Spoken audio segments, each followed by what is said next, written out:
느린학습자를 위한 전문 프로그램 거북이 상담소 시즌2. 오늘은요, 특히 성인 느린학습자에게 좀 팁이 될 것 같은 이야기로 준비를 했습니다. 경계선 지능도 직업을 가질 수 있다, 없다.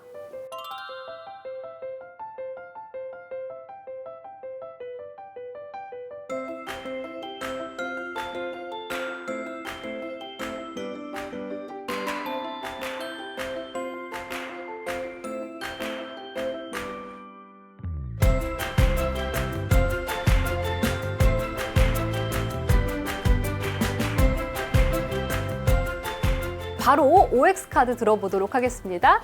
왜 이렇게 시험 보는 것처럼 어렵죠? 경계선 지능도 직업을 가질 수 있다, 없다. 하나, 둘, 셋. 세 분 다 직업을 가지실 수 있다라고 말씀을 하셨어요. 경계선 지능이라고 해서 아예 뭔가 기능이 안 되는 수준은 아니고요. 뭐 지적장애를 가지신 분들도 직업을 경도 같은 경우에는 충분히 가지실 수 있거든요. 네. 그렇기 때문에 이제 경계성 지능이라고 해서 내가 사회적으로 기능할 수 없다고 생각하실 필요는 없을 것 같고요. 센터에 직업 관련해서 상담도 많이 들어올 것 같아요. 경계선 성인인데 그 일까지도 구했는데 거기에서 일을 못한다고 계속 떨어져 나오는 친구가 있었어요. 그래서 이 친구가 어떤 심리 상담을 받으려고 찾아왔던 걸 보면은 이제 직업을 충분히 가질 수 있고 자기가 하고 싶은 일들을 개발할 수 있는 적극적인 경계선 성인들도 많이 있기 때문에 저는 직업은 가질 수 있다라고 생각을 하고, 이분들이 이제 직업을 갖고 적응하는 거는 욕구는 있으나 사회에서 아직까지 이분들을 받아들일 준비나 어떤 그 우리들의 마음이나 이런 것들이 많이 따라가지 못하고 있다, 이렇게 볼 수 있을 것 같아요. 회복 상담에 오는 친구들의 이야기나 또래 얘기들을 들어보면은 능력이 안 됐다기보다 지각을 많이 한다든지 생활적인 부분에 네, 있어서 그렇죠. 이렇게 뭐 성실성에 대한 의심을 받는다든지 그런 관계적인 문제 때문에가 어려움이 있지, 사실 능력이 좀 부족해서 그 일을 못해서 좀 실패하는 경우는 오히려 적은 것 같아요. 중고등학교 때를 지나면서 좌절감도 굉장히 크고, 사실 인지적 능력의 좌절감보다는 정서적인 타격감과 좌절, 그리고 자기가 뭘 할 수 있을 거라고 생각하지 못함으로 인한 위축감이 가장 어려움이 있는 것 같아요. 이분들이 스스로 막 적성을 찾아서 직업을 택하는 건 또 어려운 일일 것 같거든요. 그러면 이분들 어떻게 직업을 찾아 나서야 될까요? 직업은 살아가는 것에 대한 어떤 것 중에 하나잖아요. 뭘 좋아하고 이렇게 판단이 좀 돼야 되는데 사회생활을 좀 했으면 좋겠어, 집에서.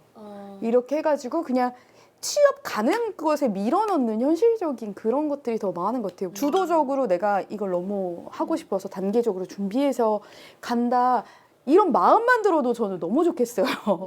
네. 친구들이 자기 적성을 다 몰라요. 그냥 경계성이라서 모르는 게 아니라 다 몰라요. 우리 아나요? 전 처음에 입학했을 때 수학과에 입학한 사람이에요.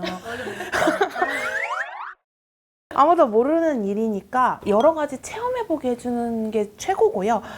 실제로 이제 청년들한테 국가에서 취직을 격려하기 위해서 이런 학습할 수 있는 금액을 지원해 주시는 걸로 알고 있어요. 학원을 다닐 수 있는 돈. 그래서 뭐 그걸로 포토샵을 배울 수도 있고 컴퓨터를 배울 수도 있고 사진, 제빵, 뭐 제과, 요리 다 배울 수 있거든요. 그러면 그거를 배워보는 게 제일 중요한 것 같아요. 간단한 아르바이트 하시면서 얼마든지 그런 취직 관련된 거 지원 받으셔서 배우실 수 있으니까 그렇게 접근해 보시는 걸 전 많이 추천하는 거예요. 서희 선생님 말에 좀 더 보태자면 아르바이트 막 갈비집에서 오래 했는데 이게 뭔 상관이야, 내 능력이나 나의 직업과 무슨 상관이 있어, 이렇게 생각하지 말고 거기서 배울 수 있는 사회성이 있거든요. 거기서 지각 안 하고 제 시간에 가는 거, 거기 사장님이 말하는 지시를 2가지 이상한 복합적인 지시를 알아듣는 거, 낯선 상황에서 어떻게 적응하는 것, 사소한 경험과 일상 속에서의 만남, 관계 형성 이런 걸 배우는 거죠. 그걸 배우고 성실하게 지냄으로 인해서 나중에 직업 생활을 갖는다는 것은 아이템이 다를지언정 굉장히 성실성을 요구하거든요. 고등학교 때부터라던가 아니면 성인이 됐을 때 직업을 찾는 과정에서 이런 도움을 받을 수 있는 게 없을까요? 실제로 있는데 저희가 관심을 잘 가지지 못하다 보니까 잘 모르는 것 같아요. 학부모님들 바우처 있는지 모르시는 분들 진짜 많은 것처럼 지금 고용노동부에서 실제로 청소년이나 청년들을 위해서 이제 일자리 도약 관련해가지고 청년 일자리 도약 지원 금이라고 해가지고 지원해주고 있는 것도 있거든요. 그래서 이제 홈페이지에 들어가시면 많이 떠요. 그리고 서울 같으신 경우에는 지역 자치구에서 운영하는 게 또 따로 있는 경우가 많아요. 홈페이지에 들어가서 어떤 정보가 있는지 업데이트된 내용들을 확인해 보시는 게 가장 좋을 것 같습니다. 네. 그러면 경계선 지능 아이들에게는 직업에 대한 뭐 그런 얘기를 언제부터 해주는 게 좋을까요? 저는 중학생이 되면은 일단은 진로의 어떤 방향을 설정을 하는 게 좋을 것 같아요. 왜냐면 학습을 하고 뭔가 기술을 습득하는데 굉장히 오랜 시간이 걸리거든요, 우리 친구들은. 그러다 보니까 성인이 돼서 준비돼서 나가려면 중학생부터 어떤 영역을 잡고 거기에서 이제 이걸 할 수 있는 기술이 있는지, 이거를 오랫동안 버텨낼 수 있는지, 이 버티는 기간 동안 주변에서 아이에게 지원을 해줄 수 있는지, 요 세 가지가 같이 직업을 앞으로 찾는 데 있어서 가장 큰 방법이라고 생각을 해요. 현실에서는 이건 될 수 없다는 거를 인식하기 시작하면 직업을 준비할 때가 됐다는 의미인 것도 같아요.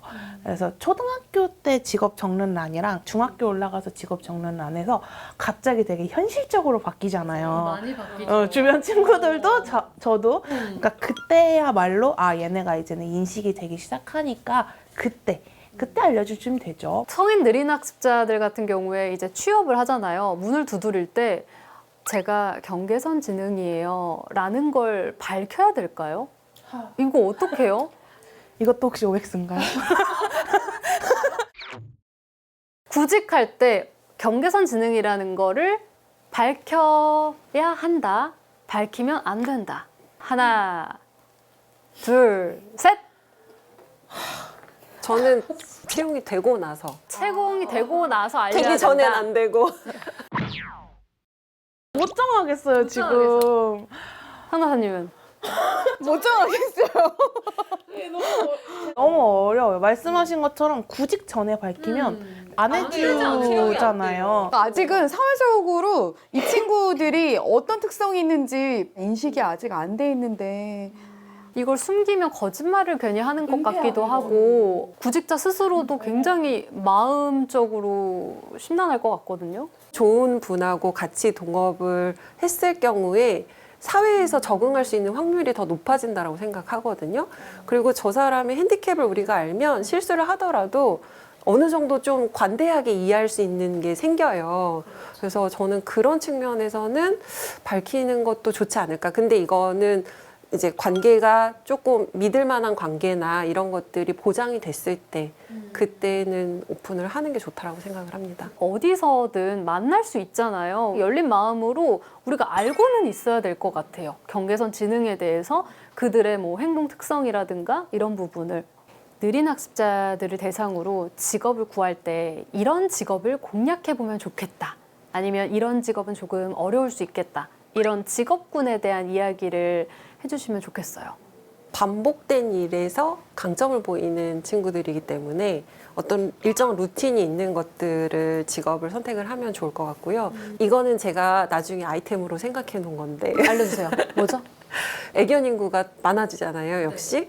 근데 보면 강아지들 수제 간식 이런 것들 되게 많이 팔거든요. 펫푸드 요즘 네. 신흥 산업입니다. 그래서 그런 거는 굉장히 기술보다는 어떤 반복적인 것들이나 이런 것들을 요구하고 그런 펫푸드 같은 경우라면 좀 고부가가치를 낼 수 있는 그런 아이템이 되지 않을까 싶어서 제가 나중에 뭔가를 한다 그러면 그런 기관 하나 차려볼까 하는 저만의 비밀인데 여기서 말해서 어쩌죠? 기다려보겠습니다. 오픈하면 알려주세요. 네. 우리가 만나는 경계선 친구들이나 이런 친구들이 일단은 굉장히 따뜻하고 그다음에 이제 선량하고 순수한 친구들이 많기 때문에 이렇게 돌봄과 관련된 인력으로 조금 생각을 해보는 거 이거에 대해서도 이제 고민해보면 어떨까 좀 추천을 드려봅니다. 이건 좋은 직업, 이건 나쁜 직업 이럴 필요는 없는 것 같고 본인이 보람을 느낄 수 있는 직업들이었으면 좋겠어요. 보람을 느낄 수 있는 직업이라면 크게 막 문제가 되진 않을 것 같지만 그래도 추천을 한다면 아무래도 이렇게 루틴이 있고 숙련되면 더 일을 잘할 수 있는 숙련직을 더 많이 추천하게 되는 것 같기는 해요. 일상 속에서 뭔가 그 사소한 성공 경험들을 잘 느끼시고 아, 내가 이런 일을 해보면 좋겠다를 찾아보시는 것도 방법이 될 것 같아요. 어디 가서 이런 얘기를 들을 수도 없고 이런 거를 만약에 물어볼 때도 사실 요즘 없잖아요. 그래서 혹시 뭐 정보나 이제 뭐 연대, 정보 모임이나 이런 게 있다면 그분들에게 도움이 정말 많이 될 것 같거든요. 부모님들 모임이 구마다도 있고 서울에도 꽤 많이 있어요. 조금 찾아보면 아실 수 있고요. 사실 가서 진짜 다이렉트한 정보, 초등학교 뭐 3월 달에는 아이한테 어떻게 해야 되냐, 담임 선생님한테 어떻게 해야 되냐, 그런 얘기들을 또 엄마들 모임에서 많이 들을 수 있는 것 같아요. 서울시에서 운영하는 민센터라는 곳이 있는데 거기 엄마들 모임이 정기적으로 있으시더라고요. 정보도 나누고 차도 마시고 덕수궁길도 같이 걷는 그런 모임이 있다고 해서 그런 모임에 대한 건 정말 오픈이어서 좀 같이 찾아보시면 좋을 것 같아요.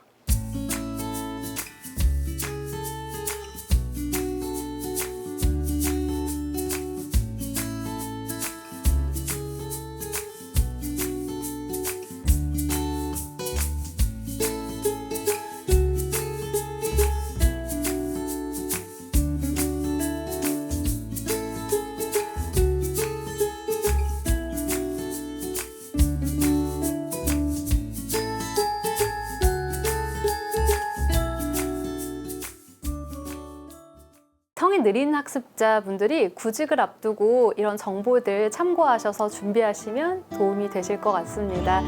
다음 시간에도 한 발자국 나아가는 느린 학습자를 위한 팁으로 찾아뵙겠습니다. 오늘 함께 해주셔서 감사합니다.